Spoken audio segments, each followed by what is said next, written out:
Hey guys, and welcome back to another video. Today I'm going to be taking you through the basics on how to bird. So if you just go and Google how to bird, you're going to get a lot of information thrown at you. There are literally millions of articles that have been written about how to start birding, what to do, what's the most important thing, and all of the articles are different. Even if you go to one from the same website, like here I am on Audubon, the next article I click on is also from Audubon, and they tell you different things are more important. So as a beginner, it is extremely frustrating because where do you start when you don't even know what to prioritize? And so in today's video, I'm going to be talking about how I would teach a beginner birder and what I recommend. And hopefully, I'm hoping to make it as simple for you as possible. Because if you look here on this Google search, literally almost 2 billion results come up for how to bird. It's a little bit insane. That's too much information. And so, my first recommendation is not to learn from the internet. I actually recommend getting a field guide. And I do this for a number of reasons. So I prefer a field guide because it separates the birds out by family and you can look at them like that. Here I'm showing you my bird book collection. You do not need all of these. This is just showing you that there's a wide variety of bird books. And so it's very easy to find one that works for you. I recommend the Kaufman Guide. I think it's a fantastic bird book for beginners. You see it's separated by family here, and then there's this huge section in the front that explains the basics of birding. It tells you the parts of birds, which will be important for determining field marks. It even looks at common pitfalls of birding and how to use the field guide. And then you can see it separates each family out, and then the pages here show you where you can find the species on the map, and then it has photographs rather than paintings, and I preferred that when I started birding.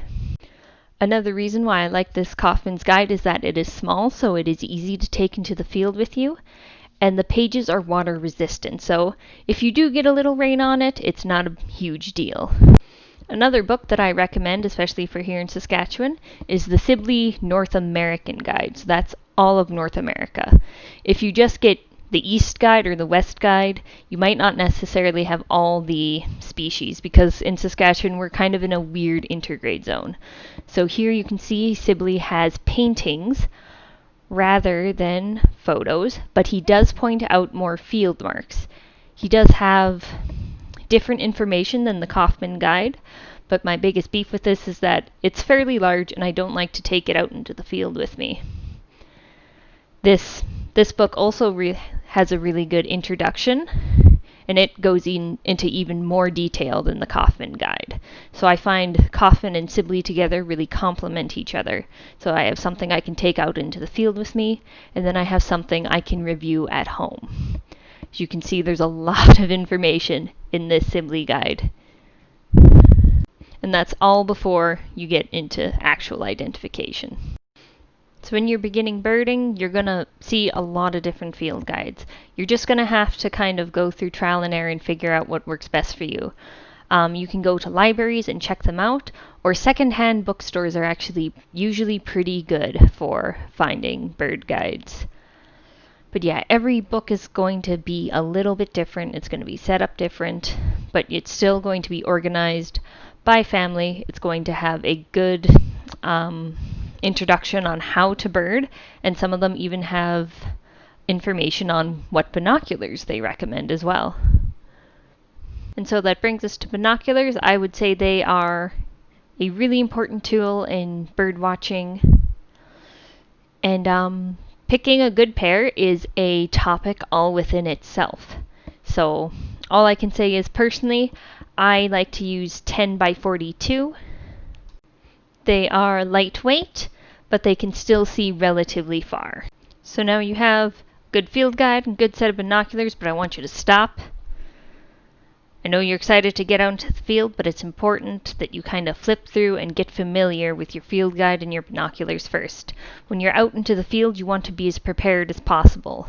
You don't want to be looking at a bird, dropping your binoculars, and then trying to furiously look it up in the field guide. So familiarize with your field guide, and I'm going to take you through a couple key points on how to narrow down and identify a new bird. Let's take this shot for example. You're in Wascana Park. You see this bird hopping on the lawn towards you. You see it has a brown head, a red breast, and a grayish back. Already we've described the habitat it's in, the field marks it presents, and behavior that it's exhibiting. You could also describe the size and shape of the bird. And with those 4 things, habitat, behavior, field marks, size and shape, you should be able to identify most birds that you see. Now, if you have already identified the first bird that I've been talking about as an American robin, congratulations, you're birding. So now I want you to try to identify the bird in the back. It's another common backyard bird. It's in the same habitat as this robin, but it's exhibiting different behaviors, and there are different field marks that you can use to identify it as well. Leave your answer in the comments. So just a quick recap to get you started in birding. There's a few tools that you will need, and that is a field guide. Thankfully you don't know how to spell to be a birder. You need a field guide that you find is easy to use and that you enjoy using. You will also need a pair of binoculars. With these 2 things, you will need to be familiar how to use them before going out into the field. So you're going to want to use your field guide to research birds and get familiar with how to use your field guide. And you're going to want to experiment with your binoculars so you know how to properly use them as well.